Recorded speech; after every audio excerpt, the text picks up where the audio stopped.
Bonjour à tous, bonjour à toutes, bienvenue dans le nouvel épisode du podcast Minute du lundi. Aujourd'hui, j'avais envie de vous parler de l'importance de prendre appui sur vos forces pour vous développer plus rapidement. Un sujet qui est valable pour vous individuellement, pour votre équipe, pour votre collectif et pour votre entreprise, puis pour vos enfants, enfin pour plein d'autres choses.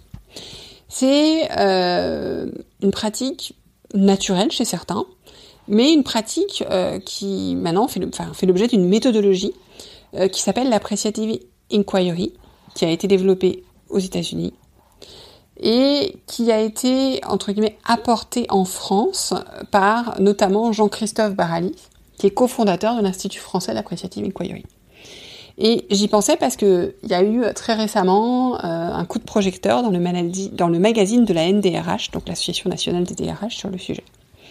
C'est aussi quelque chose dont je vous parlais la semaine dernière dans le plan de développement, de l'importance de prendre appui sur vos forces. Et c'est vrai que ça part du principe que chaque entreprise, chaque homme, chaque système a quelque chose qui fonctionne bien, qui lui donne vie, efficacité et assure ses réussites, même dans les difficultés. Ça veut dire que même une entreprise en difficulté, même une personne en difficulté, même un collectif en difficulté, il a des choses qui fonctionnent pour qu'il existe toujours. Et on va aller chercher ces choses-là, on va essayer de les identifier. Et c'est vrai que, justement, plutôt que de passer en termes de management, par exemple, mais vis-à-vis de soi-même aussi, combien de fois on néglige de souligner les 90% du travail bien fait pour intervenir que quand il y a une erreur ou une difficulté ? Combien de comités de direction ont pensé que pour faire évoluer et progresser leur société, il fallait pointer les problèmes pour les résoudre ? Non, l'idée c'est d'aller pointer les forces. Et c'est vrai que vous avez peut-être un collaborateur ou vous-même qui faites souvent la même erreur, mais pointer son erreur tout le temps, à part lui mettre la tête au fond du seau, ça va pas aider à grand-chose. Par contre, aller l'aider à développer ses forces et trouver un système pour pallier cette problématique d'erreur récurrente, soit en déléguant, soit en le faisant aider, etc., ça va le booster et ça va lui faire se développer et ça va en plus lui donner envie aussi de traiter ce sujet-là, puisque plus on appuie sur nos forces, plus on va pouvoir justement aussi corriger nos difficultés. Et si vous réfléchissez bien, c'est une analyse qu'on a très spontanément vis-à-vis des gens qu'on admire, qu'on observe. On va pas dire alors lui il est génial, mais alors parce qu'il est mauvais là-dessus. Là non, il est génial parce qu'il est bon là-dessus. On va regarder comment est-ce qu'ils font, quelles sont leurs qualités, comment ils les mettent en œuvre, comment ils réussissent. L'idée c'est de faire pareil pour soi. Et l'idée c'est pas de le faire théoriquement.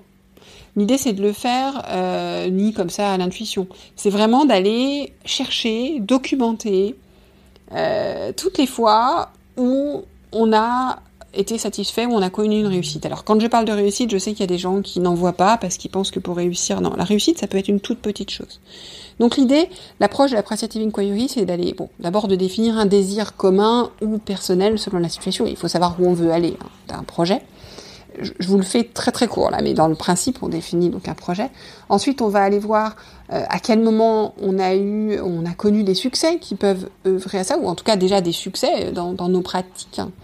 D'aller les raconter en détail, à travers ce détail en fait, d'aller identifier quelles sont les qualités qu'on a mis à l'œuvre, d'aller identifier ce qu'on a ressenti, et d'aller se dire comment est-ce que je peux, si j'avais une baguette magique, ça serait quoi les 3 souhaits pour que je puisse le faire plus souvent. Donc ça, c'est vraiment la démarche fondamentale de l'Appreciative Inquiry.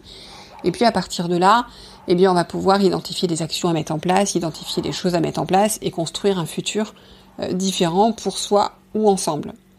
Donc c'est quelque chose sur lequel j'ai fait une interview de Jean-Christophe Barali qui raconte un peu la genèse de tout ça dans le podcast en saison 1, vous pouvez aller l'écouter.